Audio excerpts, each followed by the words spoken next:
Boa noite a todos, eu sou a Márcia Silva, é um super prazer estar aqui e agora a gente vai iniciar alguns encontros aqui no Facebook e hoje eu proponho falar sobre o vitimismo, que é algo que a gente está vivendo um pouco desse momento de o que eu sou, para onde eu vou, como eu fico. Então, quando a gente fala de vítima, a gente está falando de gratidão. E quando a gente está falando de gratidão, a gente está falando também da percepção do que eu tenho aonde eu estou agora. E como é isso, né? É olhar de verdade para aquilo que eu tenho nesse exato momento. É o aqui e o agora. Então, perceber o quanto nós nos colocamos de vítima é começar a carregar coisas, primeiro que já passou, e segundo é insistir em algo que já acabou, né? E aí quando a gente fala de vitimismo, a gente fala da nossa criança, que é a nossa criança que não teve escolha, que por algum motivo ela teve que viver a história dos pais dela. Quando a gente fala de viver a história dos nossos pais, a gente está falando da insistência do adulto que já tem a possibilidade de vida e de escolha e que não faz essa escolha. Ele continua insistindo em agradar o pai e a mãe. Ah, Márcia, mas o que isso tem a ver? Eu não posso agradar os meus pais? Aliás, você deve agradar os seus pais. O que você não deve deixar de fazer é fazer aquilo que a tua alma diz. Márcia, a alma tem a ver com a religião? Não, a alma não tem a ver com a religião. A alma é a sua essência. É aquilo que vibra em você e que te impulsiona para que você seja o que você quer ser. Então, aonde entra a confusão? Aonde entra a confusão de eu tentar ser o que eu quero ser e aquilo que me empurra para trás, para aquilo que me dá confusão, medo, dúvida. Quando a gente fala do medo e da dúvida, a gente está falando de dois opostos. Dois opostos, quem seriam esses opostos? É a minha família? É o meu marido? É o meu namorado? É meus amigos? É o meu trabalho? E aí é algo que vai te puxando para o oposto que é você. Quando é que a gente tem a coragem de olhar para a nossa verdade? Ou no momento de muita dor, ou no momento que a gente perde pessoas queridas, que a gente perde um trabalho, ou que a gente perde a nossa liberdade, como nós estamos agora. Então a gente podemos nos guiar por um momento de reclamação, de queixa, e entrarmos nesse movimento de vitimismo e infantil. Porque todos nós estamos no mesmo barco. Todos nós temos a necessidade de sair, de fazer as nossas coisas. Mas esse momento é o momento de não fazer. É o momento de não fazer fora, mas o momento de fazer dentro. Quando eu estava dizendo sobre a dúvida do que devo fazer e do que não devo fazer, voltando de novo à essência, de novo à alma, são os momentos que a gente fica querendo agradar o outro.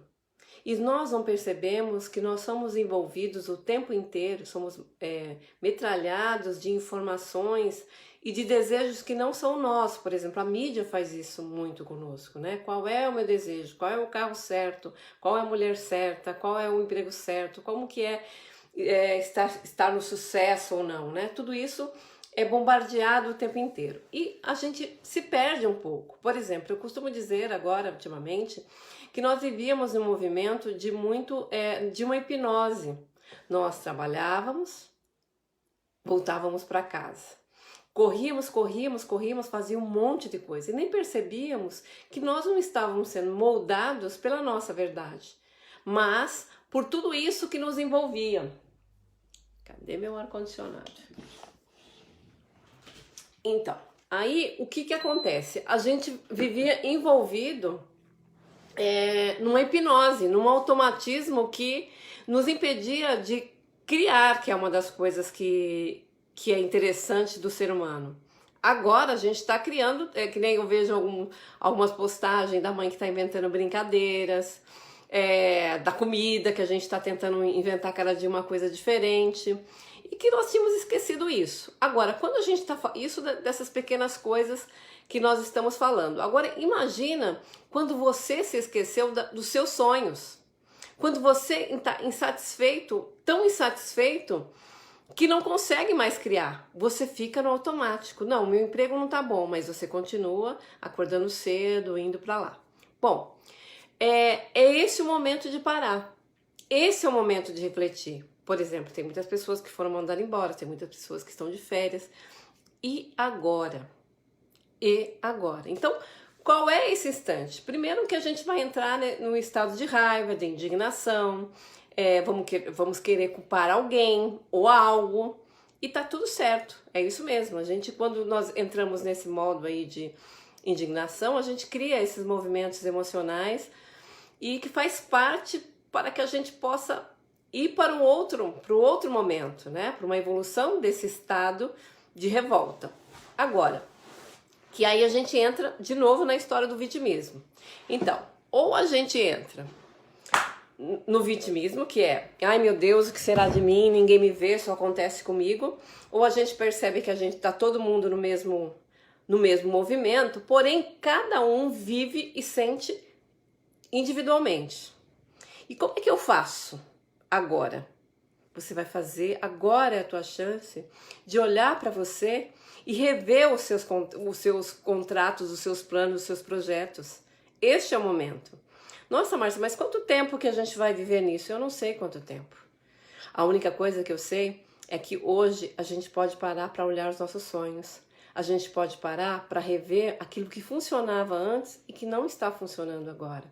A gente pode caminhar, como eu disse, pelo lado do vitimismo, ou a gente pode resgatar a nossa criança que está abandonada, olhar para ela e dizer, me mostra qual o caminho do leve, qual o caminho que eu esqueci, que eu deixei para lá.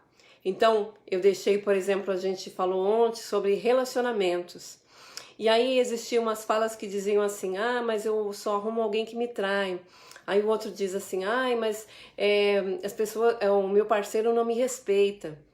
Tudo isso quantas vezes isso aconteceu na sua vida? Quantas vezes você repetiu os mesmos erros? Se você quiser continuar acreditando que é o outro que está fazendo, ok, você pode continuar acreditando que foi o outro que está te desrespeitando, que está te traindo. Se a gente pensar em traição, a primeira traição acontece com você mesmo. Quando você deixa passar algo que está te incomodando e muito. Essa é a primeira traição. Então, quando a gente pensa no relacionamento, o que é, na verdade, a traição? É quando um parceiro encontra outra parceira, ou a parceira encontra outro, também.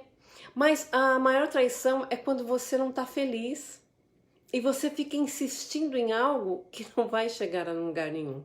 Você começa a se trair.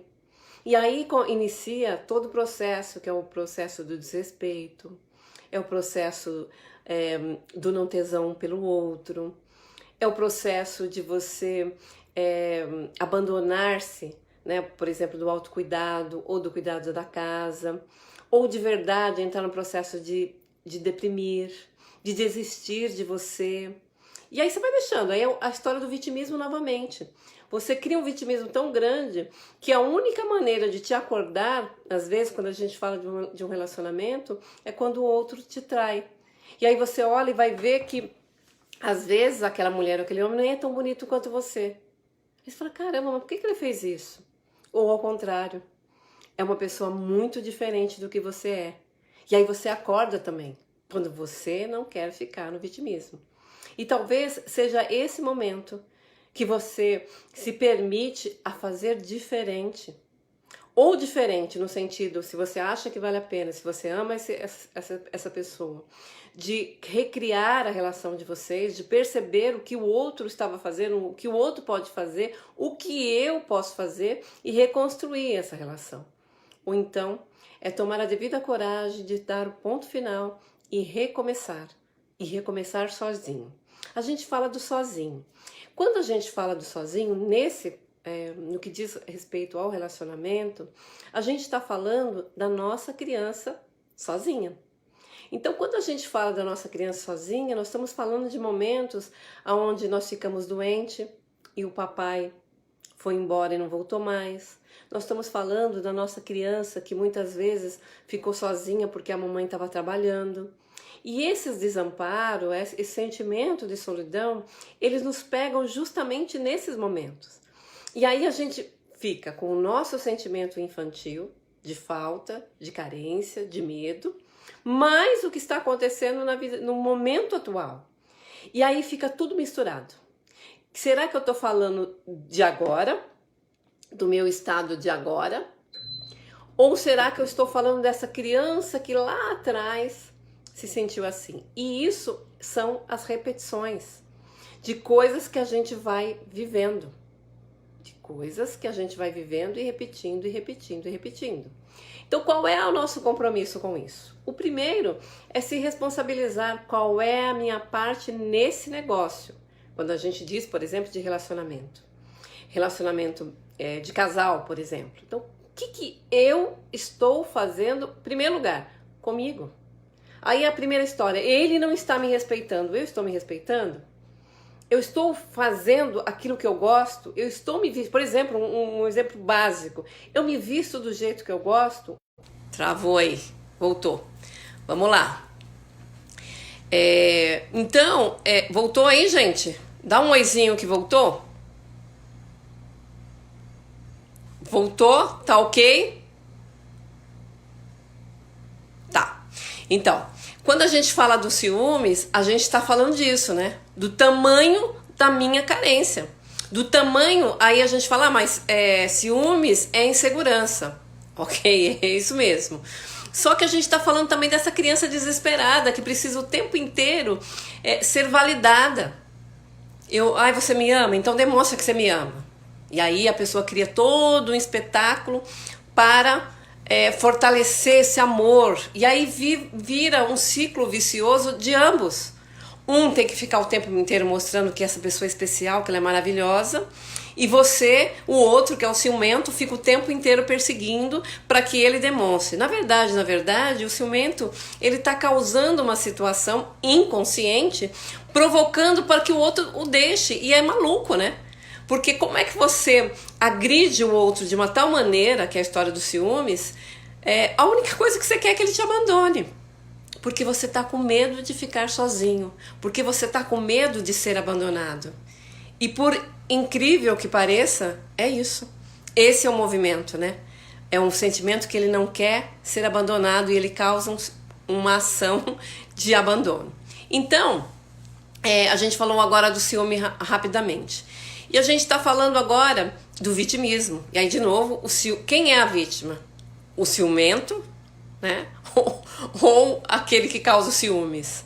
Os dois são vítimas. São duas crianças perdidas, precisando de amor, de atenção, de carinho. E os dois estão disponíveis para isso. Quando a gente fala do ciumento, que é aquele que sofre tanto, ele está precisando de todo amor e carinho, mas não é você que vai poder fazer isso. É ele que precisa se dar. E vice-versa. Porque quando você é o causador de ciúmes, você também está nessa posição de carência. Então, reveja quantas vezes você fica fazendo o jogo para sentir-se amado e que não está funcionando, porque o grande barato disso assim, não está funcionando. E você está causando sofrimento em você e no outro. Então, é um ciclo que não acaba. Por isso que eu comecei falando sobre o vitimismo. Porque a vítima, ela sempre tem um algoz. A vítima, aliás, ela precisa de um algoz o tempo inteiro. E como é deixado o algoz em paz? Se você deixar o algoz em paz, primeiro que você não vai ter com quem reclamar. E você vai ter literalmente de cuidar da sua vida. Você tem que planejar novo, fazer coisas novas. E esse é o grande medo da humanidade. A gente morre de medo do novo. Por que essa história do repetir o sofrimento? Porque a gente tem medo do novo. aquela história tá ruim, mas tá bom? É mais ou menos isso. Eu conheço esse marido, eu conheço esse trabalho, eu conheço esse chefe, e a gente vai ficando, não, mas a empresa é ruim, mas paga direitinho. A empresa é ruim, mas eu entro a hora que eu quero. E aí você vai tapeando, de novo, a traição. Você vai se tapeando como se isso fosse o suficiente para você ser feliz. E você está infeliz e continua. E continua o desrespeito. Então, aonde é o caminho? Primeiro, sair do algoz. Porque às vezes o algoz é o chefe, é o patrão, é a colega de trabalho que te humilha, que te sobrecarrega, que não te reconhece. E você vai repetindo. E às vezes você sai dessa empresa e vai para outra e parece que o chefe foi junto, né? Ou a colega foi junto. Por quê? Porque você não trabalhou as suas questões. Uma das coisas, quando a gente fala do chefe, a gente está falando de hierarquia. A sua primeira hierarquia é papai e mamãe. Como é que você lida com ordem? Quem manda é mamãe ou é papai? Ou não é nenhum dos dois? Quem não sabe lidar com hierarquia lá atrás, com o pai ou com a mãe, ou quem não teve, porque tem pessoas que não teve essa coisa da ordem mesmo, do que é certo, do que certo e errado, né? Mais ou menos, mas o que a criança precisa dos limites. E aí a pessoa vai levando a vida. Quando ela encontra um chefe que diz, você tem que entrar a tal hora, você tem que fazer tal coisa, ela bate de frente. Principalmente as pessoas muito inteligentes, muito espertas. Elas acham que elas são tão espertas, tão inteligentes, que ela não pode receber ordem. E na verdade é cada um no seu lugar. Eu como funcionária, o outro como chefe. Nós somos funcionários iguais, só que ele hierarquicamente está em outra posição. E nós precisamos respeitar.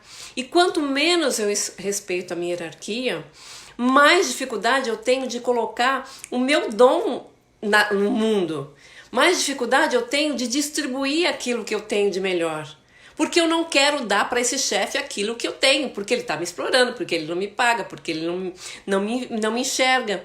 E a gente vai se recolhendo, se diminuindo, porque não gosta daquele chefe. E o maior prejudicado, de novo, é a vítima que eu me tornei do chefe.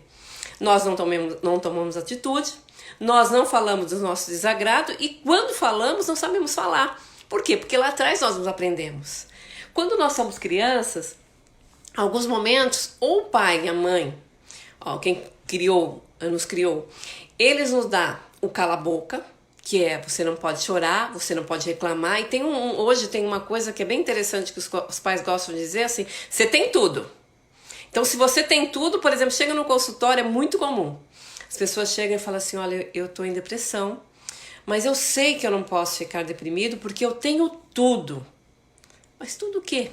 O que é esse tudo? Hoje nós estamos vivendo nisso. Nós temos tudo e não temos nada, né? Temos um melhor carro na garagem, temos dinheiro na conta e não tem nada, porque você tem que ficar em casa recolhido para o processo que nós vamos viver aí coletivamente. Então, e a mesma coisa fora, quando está tudo normal. Então, é isso. O que você está tendo hoje, de verdade, que é autêntico, que é verdadeiro? Que momento que você vai parar de alimentar a sua vítima? Que é nesse processo de caminhar e não chegar a lugar nenhum. Então a gente estava falando da criança. Então tem o cala-boca, que é você tem tudo, você não pode reclamar e tal e tal. Só que, por exemplo, isso é muito comum principalmente nos homens. Porque eles já têm uma dificuldade de acessar os sentimentos. De falar sobre os sentimentos. É tudo racional, um pouco mais racional, é cobrado um pouco mais e é uma característica do masculino e que não tem nada de errado. Mas quando ele chega nesse momento que ele não pode reclamar, imagina a carga e o peso que esse homem carrega. Porque tem uma coisa que eu costumo dizer que é assim, ninguém pergunta. Meu pai era ausente, mas eu nunca perguntei pro meu pai se estava tudo bem. Se ele estava triste, se ele tinha medo, se ele tinha saudade da terra natal dele. Eu nunca perguntei isso. Se ele não falasse, eu nunca ia saber. Mas sempre tinha a palavra de queixa ou de reclamação.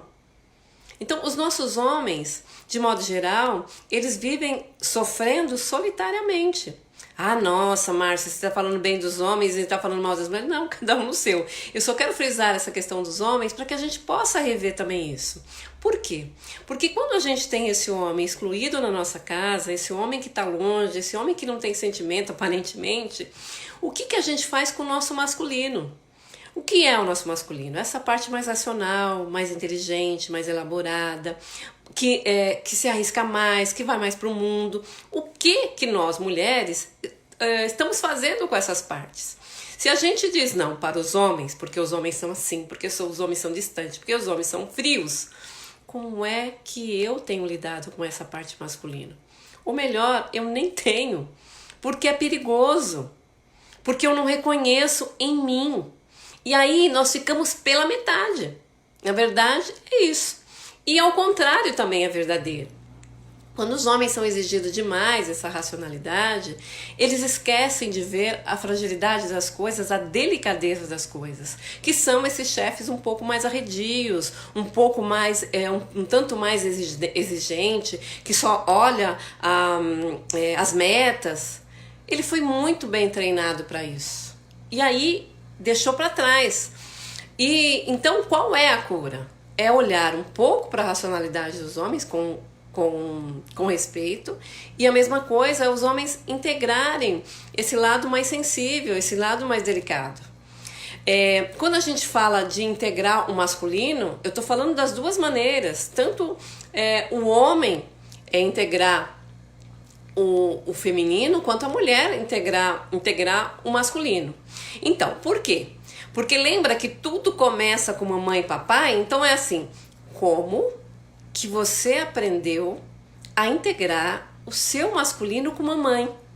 Então, pensando lá em mamãe, ela também estava magoada com o papai ou com o pai dela. Então, qual é a ideia que ela lhe passou sobre o masculino? Isso tanto faz você sendo mulher ou homem.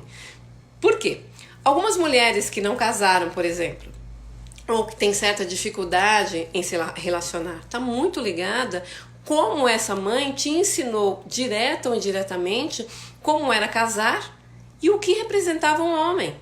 Então, certas mães, por terem sofrido muito, é óbvio que você aprendeu com ela que era muito delicado o relacionamento com o homem. Seja o relacionamento de casal, seja o relacionamento, por exemplo, do trabalho, que um homem mande em você, né? Tudo isso cria um movimento muito negativo de não. Não homem, não homem. E ao contrário também é verdadeiro. Às vezes, por raiva dessa mãe que não me permite que eu ame meu pai, que eu olhe para esse homem, que eu traga ele próximo para mim, eu também nego a minha mãe. Eu fico com raiva, porque lembra que eu sou criança quando eu faço isso? Então eu quero ter o papai, eu quero ter a mamãe. Só que eu tô com muita raiva de mamãe, porque eu não posso ter papai. E a minha amiguinha, o meu amiguinho tem papai. Só que eu não posso. Então essas são feridas infantis que nós vamos carregando ao longo do tempo. E vamos nos perdendo quando nós crescemos e reencontramos os homens. E reencontramos as mulheres. Ah, mas eu amo a minha mãe. Você ama a sua mãe, mas qual foi a ferida que ela te causou por amor e por não saber como cuidar de você? Porque aonde a gente aprende, olha, agora você vai ter aula de ser mãe emocionalmente, agora você vai ter aula de pai emocionalmente para que você não fira o seu filho. A gente vai aprendendo no meio do caminho.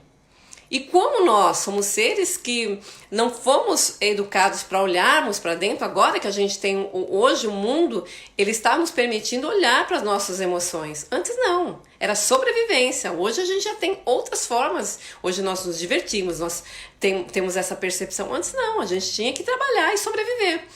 Então agora nós estamos podendo olhar para isso. Então, quais são as nossas feridas da infância? E sabendo que muitas vezes os nossos pais não fizeram isso por mal. Pelo contrário, eles fizeram isso porque era o que eles tinham. Porém, a gente tem que lembrar que esta mãe, por exemplo, que não permitiu que você fosse pro seu pai, talvez ela nem tivesse pai. E o pai que ela teve também era muito distante. E o que a gente faz nesse momento que a minha mamãe tinha um pai distante? Eu substituo esse amor, essa falta do meu vovô ou da minha vovó.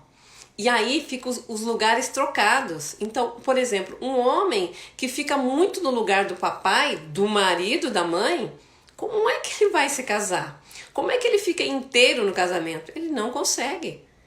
Ele não consegue porque ele está dividido, ele está atendendo ainda essa mãe. E ele não está inteiro, que é a história do vitimismo. Aí ele vai procurar uma mulher. Mas como? Se ele está dividido, se ele ainda não está inteiro nessa relação, ele continua atendendo essa mãe. Então, alguns homens, o que eles fazem? Ou eles procuram mulheres muito complicadas, mulheres muito carentes, que é igualzinha a mamãe. E aí ele sabe lidar. Ele sabe lidar, porém, não sai disso. Ou ele pula de galho em galho, ou ele se enrosca todo e é infeliz, porque não é isso que ele quer também. Ele quer alguém que agregue, que é a nossa conversa aqui, né? Eu quero alguém que agregue o que eu sou. Mas não consegue, porque ele está enganchado lá com a mamãe. E a filhinha? A filhinha, ela está enganchada com quem? Lógico, com o pai. Ela quer amar esse homem, mas é proibido. Porque esse homem bateu na minha mãe, esse homem abandonou minha mãe, esse homem traiu a minha mãe, e cada um com a sua história. E aí a gente compra a briga da mamãe. Primeiro, quando nós somos muito pequenos, mamãe e eu somos um só. E aí tudo que bate lá em mamãe, bate em mim. Então veja, aonde a gente fica enroscado? Ah, Márcia, mas não tem solução? Claro que tem, tanto é que nós sobrevivemos. E aí qual é a minha conversa aqui? Para que a gente comece a repensar sobre tudo isso. Essa é a ideia, que a gente comece a repensar sobre qual é o movimento de vitimismo que nós estamos fazendo em prol de alguém. Essa é a ideia. Então hoje a reflexão é: eu continuo atendendo a minha mãe? Estou repetindo a mesma história dela? Eu estou sofrendo como ela? Então é momento de soltar a mamãe. Eu não olho para os homens com compaixão, com respeito? Então é momento de pegar esse lado masculino meu. Por quê? Relacionamento é mamãe. Então eu preciso ficar bem com essa mamãe para poder criar asas e ter um relacionamento saudável. Se a gente fala de papai, é o progresso. Papai é o progresso. É o movimento, é a ação. Então são as pessoas que vivem começando e não terminam as coisas. São pessoas que estão numa insatisfação infinita. Por quê? Porque falta o masculino, que é a coragem de se atrever e ir para o mundo.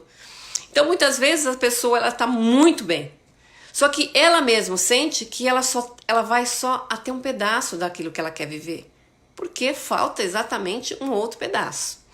Bom, nós estamos agora com 28 minutos aí de conversa, e eu queria sugerir a vocês, a quem está disponível nesse momento, eu queria fazer uma visualização. Então, como é que nós fazemos uma visualização? Nós vamos fechar os nossos olhos, se todo mundo topar, é claro. Então, eu queria que todos nós agora fechássemos os nossos olhos, respirando, inspirando. E à medida que você vai se conectando com o seu corpo, com a sua respiração, com a vida que circula em todo o seu corpo, eu queria que você se imaginasse agora um pouco menor. Uma criança. Uma criança pequena que vem correndo em sua direção e que te abraça e que encosta a cabeça no seu umbigo. E à medida que ela faz esse abraço, você vai percebendo como é reencontrar a sua criança. Aquela criança que você se esqueceu ao longo do caminho, porque você tinha que cuidar da sua mãe, das dores da sua mãe. E por amor você fez isso. Mas tudo bem. Diga para sua criança: está tudo bem. Agora eu estou com você. E aí você lembra a tua criança a saudade e a falta que você tem do seu pai. E você diz para ela: tá tudo bem. Eu estou aqui com você. E é nesse momento que você vai sintonizando mais e mais com a sua criança interior. E você vai dando todo o amor que você tem para dar agora. E se for possível, olhe nos olhos dela e perceba que ela estava te esperando há muito tempo. Ela sempre esteve perto. E aí, aconchegue-se junto a ela, abraçando, dando o seu amor. E diga para ela: nunca mais você estará sozinha. Nunca mais você estará sozinho. Eu estou aqui. Eu estou com você. E agora, perceba como você sente. Veja o grau de dificuldade de olhar, de sentir a sua criança. Mas não julgue se é bom ou ruim.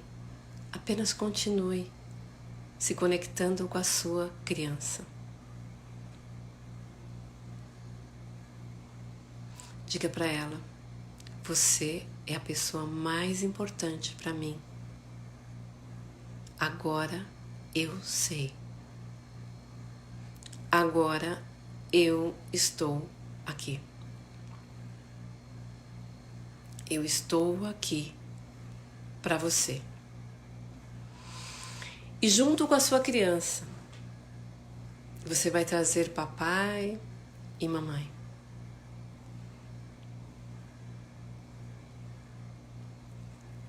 E vocês juntos, você e a sua criança, você vai levantar os braços, olhando nos olhos da sua mãe, com os braços erguidos para cima, e diz: mamãe, eu faria qualquer coisa por você.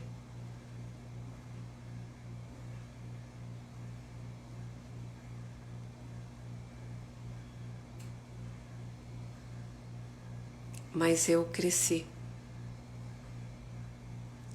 e percebo que perante você eu sempre serei pequeno. Por isso, agora eu tomo o meu lugar de filho, o meu lugar de filha, e olho além de você e vejo os seus pais, os meus avós. Deixo você com eles. Eles cuidam de você. E dê um passo para trás, respeitosamente, como filho.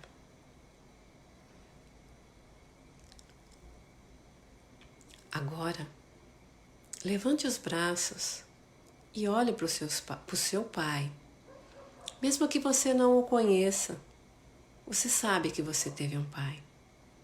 Levante os braços, olhe nos olhos do seu pai e diga: pai, você fez muita falta. Você faz muita falta. Mas agora eu te olho e eu te vejo como meu pai. E sinto a importância que você tem na minha vida para que eu vivesse. Eu tomo a vida que veio de você, papai. E percebo que na sua frente eu sempre serei pequeno. Mas agora eu cresci e vejo além, antes de você. Eu vejo a sua dor, eu vejo a sua solidão, eu vejo o seu medo. Por isso, papai, eu deixo você com os meus avós, os seus pais, e dou um passo para trás. E respeitosamente você recua. E agora você toma uma grande decisão ou uma pequena decisão, como você queira. Olhe para os seus pais, olhe para os seus avós e diga: agora eu tomo a minha vida por inteiro e vou fazer as minhas próprias escolhas. de amar e ser amado, do sucesso, da alegria, da cura da minha mente e do meu corpo. Porque eu sou alguém muito especial. Eu sou alguém único. Agora eu sei que eu sou um pouco de mamãe e um pouco de papai. E eu posso ser ainda mais. Eu sou diferente de meu pai e eu sou diferente da minha mãe, mas eu sou tão igual a eles também. Então, nessa diferença, eu viro de costa e permito que na minha frente eu sinta uma luz que eu vou chamar de dignidade e dê um passo em direção à dignidade e sinta tudo aquilo que você quer e precisa nesse instante. Tome aquilo que é seu, único, especial como você é, único, especial como você é. Agora você pode ser você, diferente, especial, digno. Dessa forma, eu quero que vocês respirem tranquilamente. Vai aceitando essa luz, a dignidade a partir de agora. E respeitosamente, diga sim para a vida, diga sim para o novo e siga o seu destino. Eu, por minha vez, agradeço muito a participação de todos vocês. Espero que a gente possa se encontrar na próxima segunda, às 21 horas. Deixo meu abraço, meu carinho e que de alguma forma possa ter tocado de forma muito positiva a todos aqueles que participaram desse encontro, dessa conversa. Espero que eu tenha sido útil a vocês. Um grande beijo, um grande abraço e que a gente possa nos encontrar na próxima segunda-feira. Um grande beijo. Repasse essas informações se foi importante para vocês. Compartilhe e a gente vai fazer um grande círculo de luz para que quando isso acabar a gente possa sair melhor do que nós entramos. Grande beijo. Fiquem com Deus e até a próxima.